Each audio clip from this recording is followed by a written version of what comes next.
오늘 우리에게 주신 하나님의 말씀은 구약 성경 시편 103편 1절부터 9절까지의 말씀입니다. 이 계시의 말씀을 들으실 때 하나님의 음성을 들으실 수 있기를 바랍니다. 내 영혼아 여호와를 송축하라. 내 속에 있는 것들아 다 그의 거룩한 이름을 송축하라. 내 영혼아 여호와를 송축하며 그의 모든 은택을 잊지 말지어다.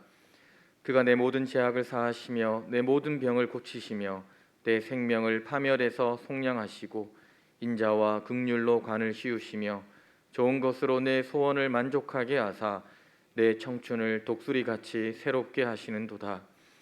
여호와께서 공의로운 일을 행하시며 억압당하는 모든 자를 위하여 심판하시는도다.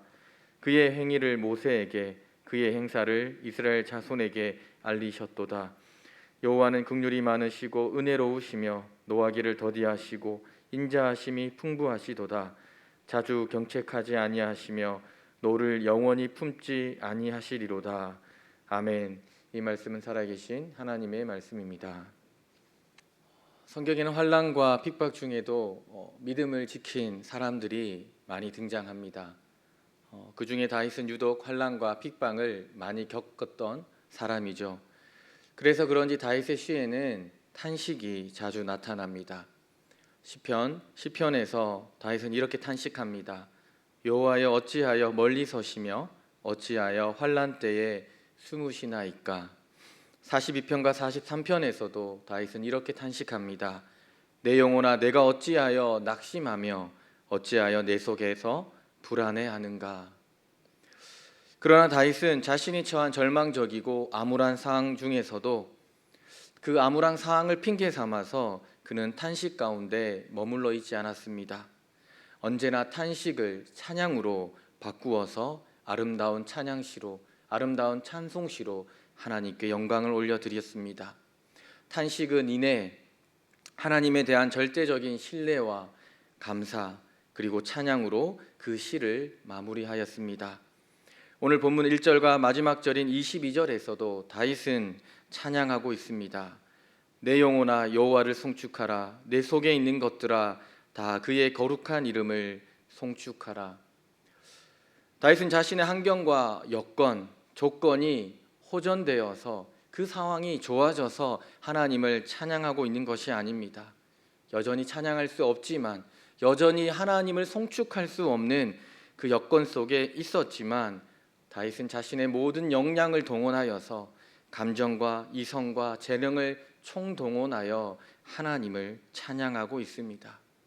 절망적이고 암울한 중에 하나님을 찬양하는 것은 결코 쉬운 일이 아닙니다. 하지만 그 중에서 다윗은 하나님을 찬양하고 있습니다. 대체 비결이 무엇입니까? 다윗은 어떻게 탄식을 기쁨의 찬양으로 바꾸어 하나님께 영광을 올려드리고 있습니까? 2절의 말씀입니다. 내 영혼아 여호와를 송축하며 그의 모든 은택을 잊지 말지어다. 다윗은 잊지 않고 기억하고 있었습니다. 다윗은 자신의 삶에 무가치한 것들은 가감히 잊어버리고 값으로 따질 수 없는 값진 보화를 기억했습니다. 그것은 바로 자신이 받은 삶의 모든 은택을 주신 하나님, 그 한 분을 다윗은 기억했습니다. 다윗은 단순히 하나님은 이런 분이셨지, 맞아, 하나님이 그때 나에게 이런 걸 해주셨지 라고 생각에 그치지 않았습니다. 다윗은 하나님께 자신의 전부를 집중시켰습니다. 자신의 이성과 감정과 그리고 의지를 동원하여 하나님이 어떤 분이신지를, 그리고 그 하나님이 나에게 어떤 일을 행하셨는지를 그는 잊지 않고 기억했습니다. 잊지 않고 기억할 때, 그때 다윗의 탄식은 감사와 기쁨의 찬양으로 바뀌었던 것입니다. 그래서 기억에는 힘이 있습니다. 그렇다면 탄식이 변하여 감사의 찬양으로 하나님께 영광 올려드리기 위해서 우리는 무엇을 해야 합니까? 우리도 기억해야 합니다. 우리의 이성과 감정 그리고 의지를 동원하여서 우리의 최선의 노력을 기울여서 하나님이 어떤 분이신지를, 그 하나님이 어떤 일을 하셨는지를 우리는 꼭 기억해야 합니다. 이 시간 시편 103편의 말씀을 통하여 우리가 어떤 환경과 여건 가운데 처해 있더라도 비록 앞으로 어떤 일이 벌어질지 전혀 예상할 수 없을지라도 그럼에도 불구하고 우리의 탄식이 기쁨의 찬송시로 변하기를 바랍니다. 우리의 미래에 대한 불안이 하나님을 향한 신뢰로, 우리의 막연한 걱정이 하나님을 향한 감사로 변하시기를 소망합니다. 먼저 우리는 과거에 나에게 베풀어 주신 하나님의 은택을 기억해야 합니다. 다윗은 절망적이고 암울한 상황 중에서 가장 먼저 자신의 삶을 되돌아보았습니다. 자신의 삶을 되돌아보면서 자신의 삶 가운데 계셨던 하나님을 기억했습니다. 다윗은 자신의 과거의 삶 속에서 언제나 함께 하셨고 언제나 그곳에서 자신에게 은택을 베풀어 주셨던 그 하나님을 기억하고 있었습니다. 3절부터 5절의 말씀입니다. 그가 내 모든 죄악을 사하시며 내 모든 병을 고치시며 내 생명을 파멸에서 속량하시고 인자와 긍휼로 관을 씌우시며 좋은 것으로 내 소원을 만족하게 하사 내 청춘을 독수리같이 새롭게 하시는도다. 다윗은 하나님 마음에 합한 자였습니다. 우리가 볼 때 굉장히 훌륭한 삶을 살았습니다. 하지만 다윗에게도 흠결이 있었습니다.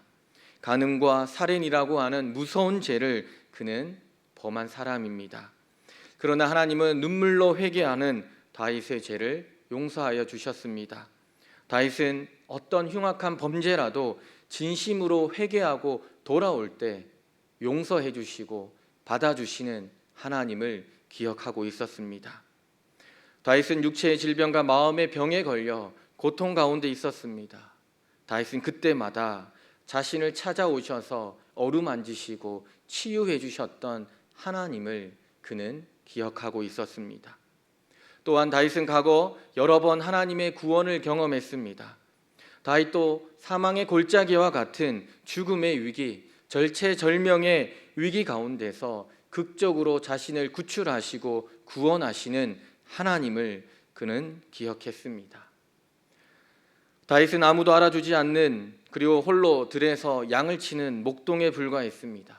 하지만 다윗은 자신에게 기름을 부으시고 약속하신 그대로 인자와 긍휼로 왕관을 씌워서 이스라엘의 왕이 되게 하신 하나님을 그는 기억했습니다. 다윗은 마음만 먹으면 모든 것을 성취하고 이룰 수 있는 능력을 가진 사람이 아닙니다.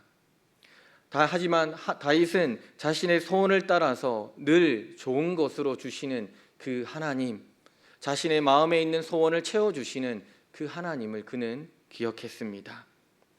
다윗이 사람인지라 그도 몸과 마음이 지치고 기력이 없고 낙심할 때가 있었습니다. 그러나 그때마다 다윗은 독수리 같은 힘을 주셔서 자신을 새롭게 일으키시는 하나님을 그는 기억했습니다.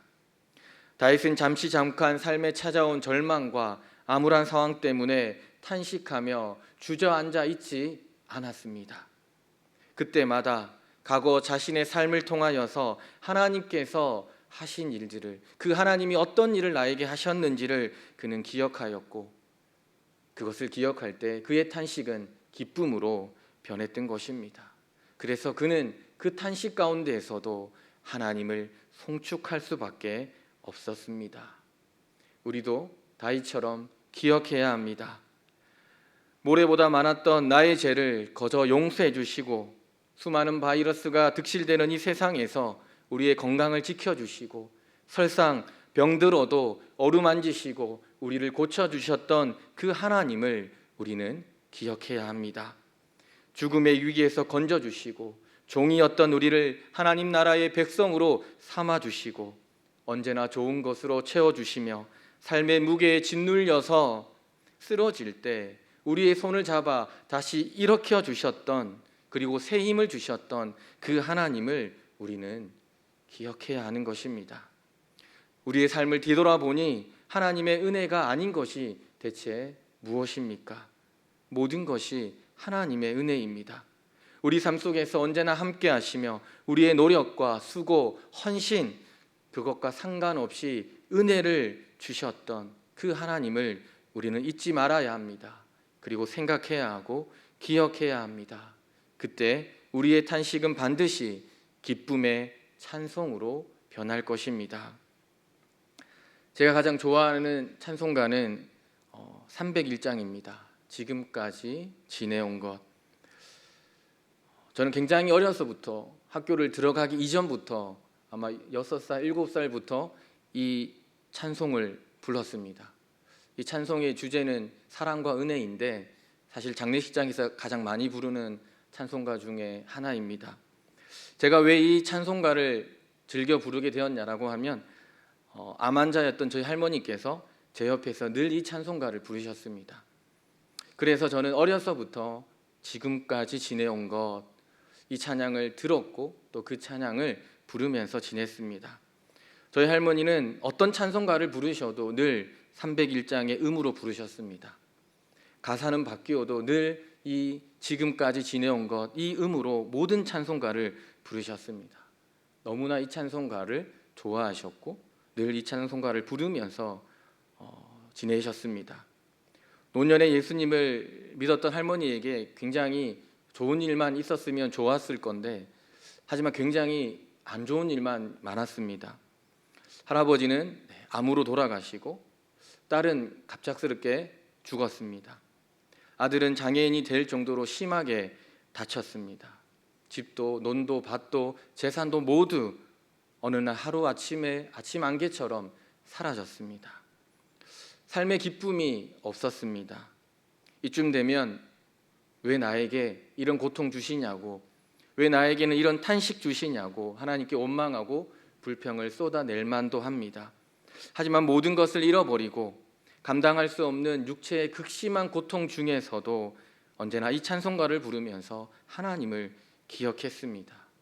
지금까지 살아온 것, 이 삶을 되돌아보니 하나님의 은혜 아닌 것이 없다고 늘 고백하시면서 마지막까지 이 찬송을 부르셨습니다. 고통의 자리, 탄식의 자리 가운데 언제나 함께 하셨던 그 하나님을 기억할 때 탄식이 기쁨의 찬송으로 변했던 것입니다. 우리 시간 1절만 찬양해 보겠습니다.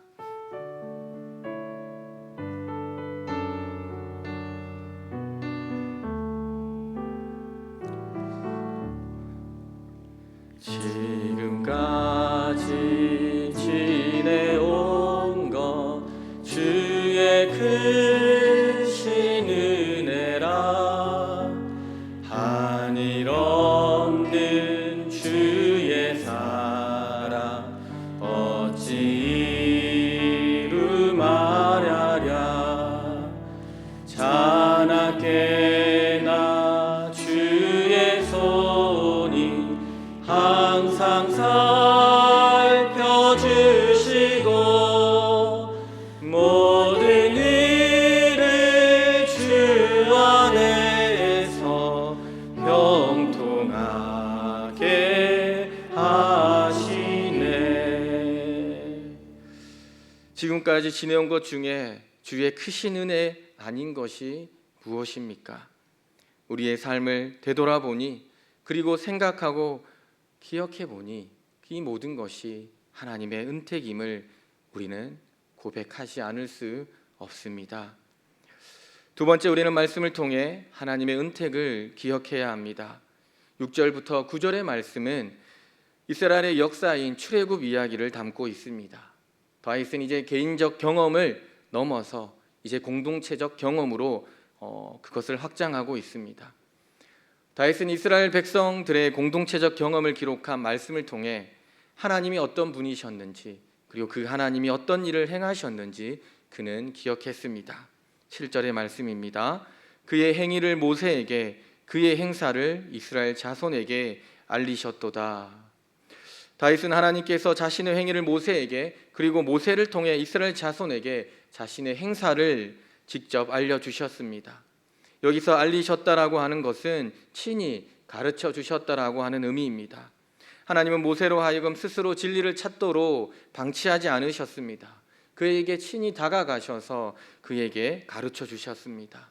그리고 모세를 통하여 또 기록된 말씀을 통하여 이스라엘 자손에게 자신을 친히 나타내셨습니다. 오늘 다윗은 모세를 통하여 기록된 하나님의 말씀을 묵상하며 그 하나님이 어떠한 일들을 그들의 조상들에게 행하셨는지를 그는 분명히 알고 그것을 기억하고 있었습니다. 모세를 통해 나타나고 계시된 하나님, 그 하나님은 어떤 하나님이십니까? 애굽 땅에 공의로운 일을 행하신 하나님입니다. 억압당하는 모든 자, 이스라엘 백성들을 위하여 애굽을 심판하시는 공의의 하나님이셨습니다.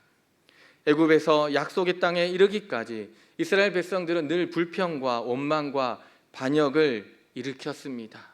가는 곳곳마다 하나님을 원망하였습니다. 그에 반해 하나님의 긍휼과 은혜는 그 인자하심은 언제나 끝이 없었습니다. 마치 자기 아들을 아는 것 같이 하나님께서 이스라엘 백성들을 안으시고 약속의 땅으로 들어가셨습니다. 하나님은 마지막까지 이스라엘 자손들을 돌보시고 인도하시고 사랑하시고 아껴주셨고 훈계하시고 성실하게 은혜를 베풀어 주셨습니다. 다윗은 하나님께서 자신들의 조상에게 베풀어 주신 그 일들을 말씀을 통하여 다시 묵상하고 그 속에서 하나님이 어떤 분이신지를 그는 기억했습니다. 그것을 기억할 때 그의 탄식이 기쁨의 찬양으로 바뀌게 된 것입니다. 다윗은 하나님의 말씀을 통하여 하나님과 하나님이 행하신 일들을 기억했습니다. 저는 야구를 굉장히 좋아합니다. 특별히 롯데를 좋아하고요. 롯데의 성적은 늘 하위권에 있지만 그 중에서 저는 손아섭 선수를 굉장히 좋아합니다. 그 선수는 9시즌 연속 3할을 치는 사실 리그 최고의 타자입니다. 선수들과 팬들 사이에서 그는 악바리로 불립니다. 야구로 시작해서 야구로 끝나는 사람, 야구밖에 모르는 사람이 바로 손아섭입니다. 하지만 그에게도 올해 시즌 초반에 굉장한 슬럼프가 시련이 찾아왔습니다. 일할 때에 가까운 그 슬럼프에 빠져서 많은 어려움이 있었습니다. 그래서 손아섭 선수가 선택한 것은 매일 그 시합이 끝난 이후에 그는 사직구장에 있는 실내 타격 연습장으로 가서 그는 밤늦게까지 자정이 넘도록 시합을 마친 이후에 그는 연습을 했다고 합니다. 그리고 시합을 하기 전에 먼저 나와서 2시간, 3시간 먼저 나와서 야구장에서 배팅 연습을 혼자 했다고 합니다. 한국을 대표하는 리그 최고의 타자입니다. 근데 그가 선택한 방법, 그 슬럼프를 극복하는 방법은 배팅 연습입니다. 아마 야구를 시작하는 어릴 때 아이들이 끊임없이 하는 훈련 중에 하나입니다. 기본 중에 기본입니다. 그런데 슬럼프 기간 내내 사직 야구장의 연습장을 전세 내어서 혼자 거기서 배팅 연습만 했다고 합니다. 결국 6월 달에 그는 다시 3할을 회복하게 되었습니다. 그리고 지금도 여전히 3할 타자를 유지하고 있습니다. 슬럼프를 극복하는 방법, 시련을 극복하는 방법은 다시 기본으로 돌아가는 것입니다. 기본이 중요합니다. 이것은 우리의 신앙생활에도 동일합니다. 지금 절망과 슬픔 가운데 계십니까? 탄식하고 계십니까? 신앙의 슬럼프 가운데 불평과 원망이 쏟아지고 계십니까? 그렇다면 다시 우리는 신앙의 기본으로 돌아가야 할 때입니다. 신앙의 기본은 다시 말씀으로 돌아가는 것입니다.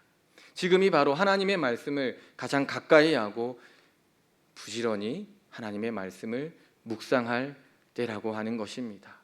바쁘다고, 나태하고, 게으르고, 낙심하고, 걱정과 근심이 많다고 하나님의 말씀 볼 시간이 없다라고 하는 것은 핑계일 뿐입니다. 만약 그렇다면 지금이 가장 하나님의 말씀을 묵상하고 그 말씀 속에 하나님이 어떤 일을 행하셨는지 우리는 그것을 기억해야 할 때입니다. 그때 우리의 탄식은 기쁨으로 변화될 것입니다. 마지막으로 우리는 하나님의 언약을 지키고 법도를 기억하며 행해야 합니다. 기억을 의미하는 히브리어 자카르는 단순히 사람들의 머릿속에 있는 것, 머릿속에서만 이루어지는 어떤 정신적인 작용을 의미하지 않습니다. 단순히 과거의 어떤 것을 생각하는 것이 아닙니다. 기억하는 것은 과거의 어떤 것을 기억해서 행동의 변화를 불러 일으키는 것, 그것이 기억입니다. 생각하는 것, 사유하는 것은 기억의 출발점입니다. 행동의 변화, 삶의 변화로 이어지는 것, 그것이 바로 진정한 기억이라고 할 수 있습니다. 어려움을 겪고 있어서 낙심하고 염려되는 환경에 둘러싸여 있어서 탄식밖에 나오지 않을 때 우리는 하나님의 은택을 기억하고 삶 속에서 행해야 합니다. 우리가 기억하고 알고 있는 그 하나님의 말씀을 따라서 우리의 삶 속에서 우리도 그렇게 살아갈 때 하나님은 우리에게 새로운 힘과 위로와 소망을 주실 것입니다. 암과 행함이 온전히 기억될 때 우리의 탄식은 기쁨의 찬양으로 하나님께 영광을 올려 드릴 것입니다. 오늘 우리의 탄식이 기쁨의 찬양으로 변화되시기를 축복합니다. 기도하시겠습니다. 아무런 준비가 되어 있지 않을 때 찾아온 삶의 문제로 걱정하고 있는 이들, 무엇을 해야 할지 몰라 근심하고 있는 이들, 한 치 앞도 보이지 않아 불안해하는 이들의 탄식을 기쁨의 찬양으로 변하게 하여 주시옵소서.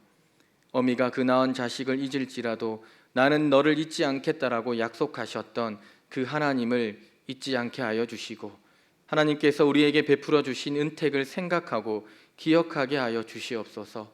또한 말씀을 통하여 하나님이 우리에게 어떤 위대한 일을 행하셨는지 기억하게 하시고, 지금도 여전히 우리를 위해 일하시는 그 하나님만을 송축하는 우리 교회와 성도가 되게 하여 주시옵소서.